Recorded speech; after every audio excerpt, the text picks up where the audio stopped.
तुमने पुकारा और हम चले आए, क्वेश्चन हथेली पर ले आए रे। ये क्वेश्चन आया जी, ये क्वेश्चन नीट का है। और 12th वाले जो बच्चे हैं जिनका बोर्ड है उसमें भी आने लायक क्वेश्चन है। एसिडिटी का ऑर्डर बताना है, डिक्रीजिंग ऑर्डर ऑफ एसिडिटी। ये 4 ऑप्शन दे रखे हैं, ठीक है, ए बी सी और डी।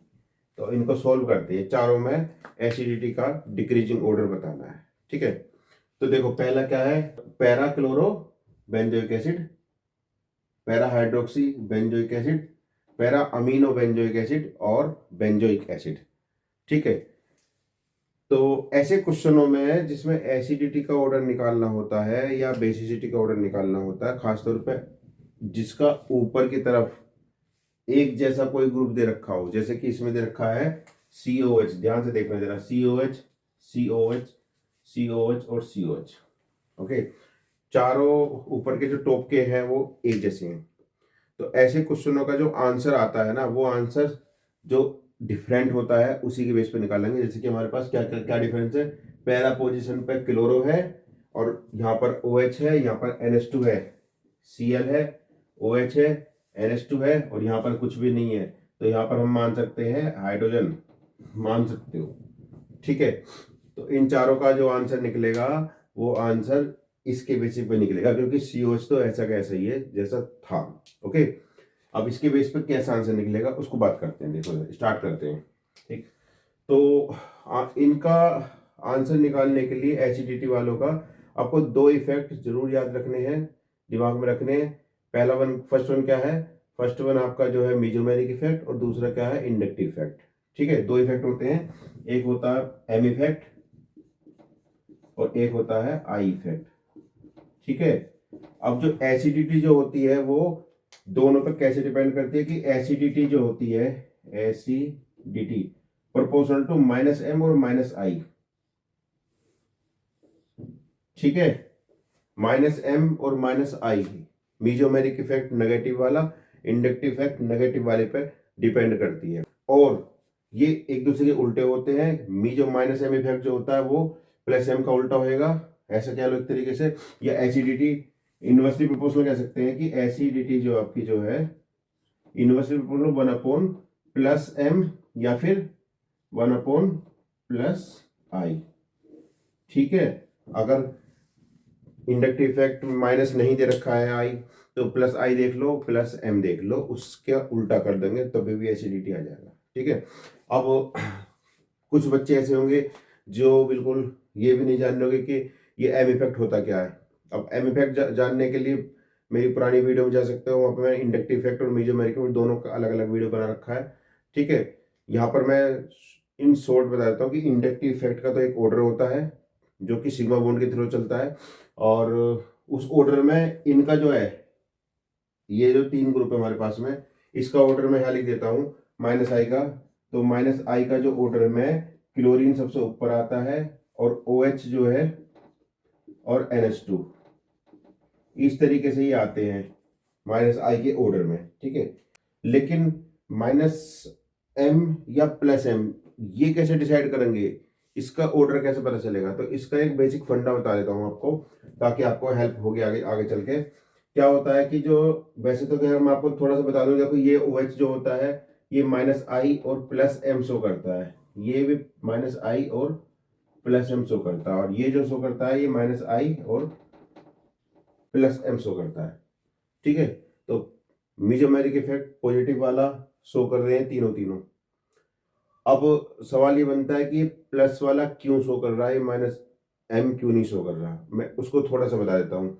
सीधा सीधा ऐसे समझ लो, अगर ये दिख रहा है यहाँ पर, तो जैसे कि हमारे पास ये बेंजीन रिंग है, ठीक है, और बेंजीन रिंग पे कुछ भी हो, हमने तो COH दे रखा, क्या पता COH ना दे अगले वाले क्वेश्चन में। तो आप ये समझो, इस ग्रुप की बात करता हूँ मैं, जैसे कि आपके पास ये बेंजीन है और इस बेंजीन पे कोई X ग्रुप लगा हुआ है, कोई भी X ग्रुप, ठीक है। एक इसका ले लेते हैं, एक उसका ले लेते हैं, या फिर कोई बेंजीन रिंग है और उस पर आपका लगा हुआ है Y ग्रुप, ठीक है। और दूसरा केस क्या है, दूसरा केस ये है कि इस वाले केस में वाई डबल बॉन्ड कुछ भी मान सकते हो, जेड मान लो चलो, ठीक है, मतलब कोई ऐसा ग्रुप लगा हुआ है जिसके पास डबल बॉन्ड है, या तो, या फिर खाली बस ऐसा है वाई प्लस, ठीक है, मल्टीपल बॉन्ड है या प्लस का चार्ज है उस पर, उस केस में वो अलग केस हो जाता है। और अगर वो खाली एक्स है और उसके ऊपर क्या है, लोन पेयर है, ठीक, लोन पेयर हो या फिर आपके पास एक्स ग्रुप लगा हो और एक्स के ऊपर माइनस चार्ज हो, इस तरीके का, तो हमारे पास ये दो कंडीशन बैठती है। एक कंडीशन तो ये बैठेगी और एक कंडीशन बैठेगी हमारे पास ये वाली, ठीक है। तो जब ये वाली कंडीशन बैठती है, जब लोन पेयर होता है आपके पास में, तो वो जो लोन पेयर होता है वो लोन पेयर इस रेजोनेंस में आता है अंदर की तरफ को, और ये वाला जो बॉन्ड है वो बॉन्ड ऐसे ब्रेक होता है इधर की तरफ को। जब ये ऐसे ब्रेक होगा तो यहाँ माइनस बनेगा, वहाँ प्लस बनेगा, वो बॉन्ड बना लेगा, और वो फिर माइनस के देखा देखी ये वाला जो बॉन्ड है वो आगे टूटता है, ऐसे तोड़ के दिखा देता हूँ मैं थोड़ा सा, और यहाँ पर माइनस प्लस, इस तरीके से रेजोनेंस आती है इस वाले केस में। मतलब ऊपर लोन लोन पेयर आपके पास में है, वो लोन पेयर पूरे पूरे कहाँ चले गए, एक तरीके से रिंग के अंदर चले गए। तो ये रिंग है, ठीक है, इस रिंग के अंदर इलेक्ट्रॉन जा रहे हैं, लोन पेयर जा रहे हैं, इलेक्ट्रॉन जा रहा है, इलेक्ट्रॉन का फ्लो हो रहा है टुवर्ड्स द रिंग, ठीक है, towards the ring, first case. Second case, Y multiple bond Z है और Z is more electronegative than Y, Z जो है इलेक्ट्रोनेगेटिव वाई से ज्यादा है, ये भी ध्यान रखना, जैसे कि कार्बन और ऑक्सीजन लग रहा है।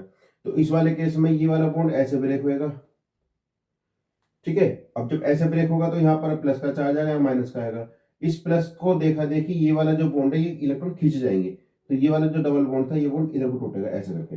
जब ये ऐसे टूटेगा तो यहाँ माइनस बनेगा, यहाँ प्लस बनेगा, इसको देखा देखी ये वाला बॉन्ड यूं टूटेगा और ये वाला बॉन्ड यूं टूटेगा। तो कहने का सेंस क्या, कि इस ग्रुप की वजह से इस पूरी रिंग में से इलेक्ट्रॉन ऊपर को खींच लिए गए हैं, ऊपर को खींच लिए गए हैं, ठीक है। तो दो केस होते हैं, इलेक्ट्रॉन विड्रॉविंग इफेक्ट और इलेक्ट्रॉन डोनेटिंग इफेक्ट, समझ रहे हो क्या। ये वाला क्या है, इलेक्ट्रॉन डोनेटिंग इफेक्ट है, और ये वाला क्या है, इलेक्ट्रॉन विड्रॉविंग इफेक्ट है, ओके, ठीक है।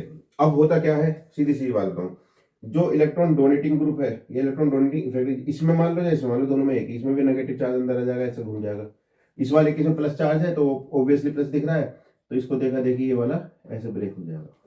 दोनों कंडीशन में, इस वाले केस में जब इलेक्ट्रॉन अंदर को आ रहे हैं, रिंग के अंदर को आ रहे हैं इलेक्ट्रॉन, ठीक है, इसे बोलते हैं प्लस एम इफेक्ट, मीजोमेरिक का पॉजिटिव इफेक्ट। और जब रिंग में से इलेक्ट्रॉन ऊपर को खींच रहा हो, ऊपर को जैसे कि यहां खींच रहा है, इसे बोलेंगे minus M effect.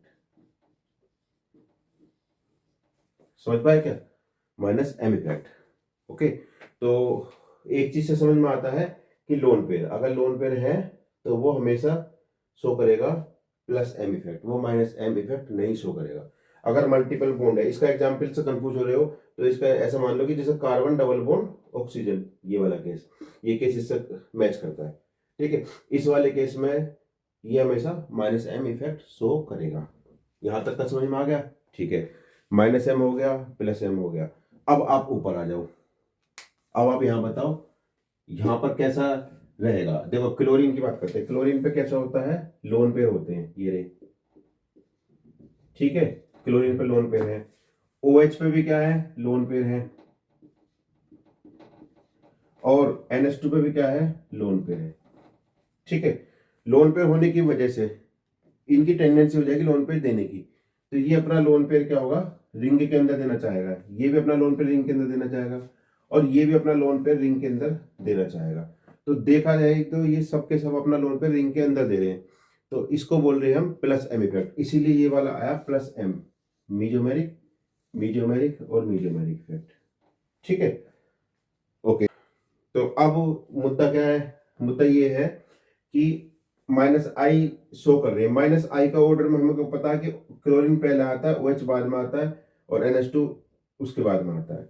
Mesomeric effect का कहानी ऐसी है, मीजोमेरिक इफेक्ट का कोई ऑर्डर नहीं होता है। मीजोमेरिक इफेक्ट का बस ये है कि आप लोन पे दे रहे हो। मीजोमेरिक इफेक्ट क्या है, कंप्लीट इलेक्ट्रॉन ट्रांसफर कह सकते हो एक तरीके से रेजोनेंस में। और इंडक्टिव इफेक्ट क्या होता है, पार्शियल होता है। ओके, ठीक है। तो अब होता क्या है, क्लोरीन वाला, क्लोरीन की प्रॉपर्टी कैसी है, अगर देखो वैसे तो देखने में पता चल रहा है कि क्लोरीन का आई इफेक्ट ज्यादा है, तो क्लोरीन का आई ज्यादा है, OH का कम है, और NH2 का और भी कम है ऑर्डर में, तो उस हिसाब से हमारा आंसर आ जाना चाहिए। लेकिन यहाँ एक कहानी और है। एक्चुअली क्या होता है, जब दोनों का कंबाइंडली इफेक्ट देखा जाता है, इंडक्टिव इफेक्ट का और मेजोमेरिक इफेक्ट का कंबाइंड इफेक्ट, कंबाइंड इफेक्ट में क्या होता है, ये दोनों जो ग्रुप है, ये दोनों कौन से, OH वाले और NH2 वाले, ये दोनों होते हैं इलेक्ट्रॉन डोनेटिंग ग्रुप। मतलब इनका जो इफेक्ट आता है ओवरऑल, जैसे +M से इसने धक्का दिया और -I से इसने खींचा, मतलब थोड़ा सा खींचेगा, इतना सारा दे देगा। ठीक है, इस वाले केस में भी ऐसे ही थोड़ा सा खींचा और इतना सारा इसने दे दिया। तो OH और NH2 ये दोनों कैसे ग्रुप है, OH और NH2 ग्रुप है इलेक्ट्रॉन डोनेटिंग ग्रुप। और इस वाले केस में क्या होता है, क्लोरीन, क्लोरीन इतना खींचेगा और इतना देगा, ऐसे समझ लो। तो क्लोरीन क्या करता है, मतलब इसको मैं गांव की भाषा में समझा देता हूँ कि पानी डाल रहा है, एक बाल्टी पानी डाला, ठीक है, और एक ड्रम पानी निकाल लिया, ऐसे समझ लो। वो दूसरी भाषा में कह लो, एक लोटा पानी डाला, एक बाल्टी से खींच लिया। ठीक है, उसमें क्या हो रहा है, वो एक लोटा खींच रहे हैं और एक बाल्टी से डाल रहे हैं। ठीक है, तो यहाँ पर क्या होता है, ओवरऑल इफेक्ट इनका क्या हो रहा है, डोनेटिंग इफेक्ट हो रहा है यहाँ पर NH2 का और OH का ओवरऑल इफेक्ट। जबकि क्लोरीन का कैसा हो रहा है, खींचने वाला हो रहा है। तो क्लोरीन कैसा ग्रुप होता है, electron withdrawing group. Understand, electron withdrawing group. तो एक तो है इलेक्ट्रॉन विड्रॉविंग ग्रुप, और बाकी दोनों कैसे हैं, इलेक्ट्रॉन डोनेटिंग ग्रुप। तो सबसे पहले नंबर पर कौन आ जाएगा, इलेक्ट्रॉन विड्रॉविंग ग्रुप। तो हम इसको पहले कर दें, तो सबसे ऊपर हो जाएगा ए के बाद कौन सा आना चाहिए। अब देखो, ये वाला इलेक्ट्रॉन डोनेटिंग ग्रुप है OH, और NH2 भी इलेक्ट्रॉन डोनेटिंग ग्रुप है। दोनों के दोनों फेंक रहे हैं इलेक्ट्रॉन, बेंजीन को दे रहे हैं, तो उसको जो है उसकी एसिडिटी कम कर रहे हैं। जबकि इस वाले केस में कोई देने वाला नहीं है, ना कोई लेने वाला, ना कोई देने वाला। तो उसके हिसाब से वो पहला आ जाएगा, क्योंकि इसमें कोई आदमी दे नहीं रहा। इसका ओवरऑल इफेक्ट न्यूट्रल है, लेकिन इनका जा रहा है पॉजिटिव इफेक्ट ऊपर को। तो इसीलिए ए के बाद में आ जाएगा D, और D के बाद अब बचता है OH और NH2। OH NH2 में जब ऑर्डर चेक करते हैं इंडक्टिव इफेक्ट का, तो OH पहला आता है, NH2 बाद में आता है। ठीक है, तो हम इसमें लिख देंगे A D और क्या नाम है आपका, B और C। ये इसका आंसर आ जाएगा एसिडिटी का। ओके, ठीक है। तो इसको दूसरी भाषा में समझ सकते हो, OH और NH2 को जब कंपेयर कर रहे हैं, तो इलेक्ट्रोनेगेटिविटी इफेक्ट ज्यादा आ रहा है ऑक्सीजन वाले केस में, इसीलिए ऑक्सीजन जो है उसके मुकाबले ज्यादा खींच रहा है, उसके मुकाबले, उससे नहीं, इससे मतलब NH2 से। तो NH2 के मुकाबले थोड़ा सा ज्यादा, हल्का सा, हल्का सा, बहुत हल्का सा, ठीक है ना, NH2 के मुकाबले। लेकिन डोनेटिंग इफेक्ट इसका भी है बिल्कुल। तो ऐसे क्वेश्चन आते हैं। मैं समझता हूँ ये शायद आपके समझ में आ गया होगा। इसमें सारा सारा मैंने बेसिक बता दिया, मीजोमेरिक इफेक्ट का, +M और -M। ठीक है, और यहाँ पर एक जाते जाते एक चीज और बता देता हूँ छोटी सी, वो ये है कि जितने भी एल्डिहाइड है, जितने भी COH है, COOH, C double bond OH, जितने भी ये वाले हैं ना, CONH2, COCl, ये सब अगर बेंजीन रिंग के आगे लग जाते हैं, तो सब में डबल बॉन्ड O आ रहा है, तो सभी की कहानी एक जैसी हो जाएगी, रटना नहीं है कुछ भी, सबके सबके सब क्या करेंगे, -M इफेक्ट शो करेंगे। ठीक है, और अगर लोन पेयर आ रहा है, जैसे कि इनमें आया है, तो वो +M इफेक्ट शो करते हैं। ओके, तो मीजोमेरिक इफेक्ट भी यहाँ क्लियर हो गया है, इंडक्टिव इफेक्ट भी क्लियर हो गया, और ये क्वेश्चन का आंसर हो गया ये वाला। ओके, तो इंपॉर्टेंट क्वेश्चन था नीट के लिए, JEE के लिए और बोर्ड के लिए। ठीक है, ओके, तो मिलते हैं नेक्स्ट वीडियो में, तब तक के लिए बाय, थैंक यू।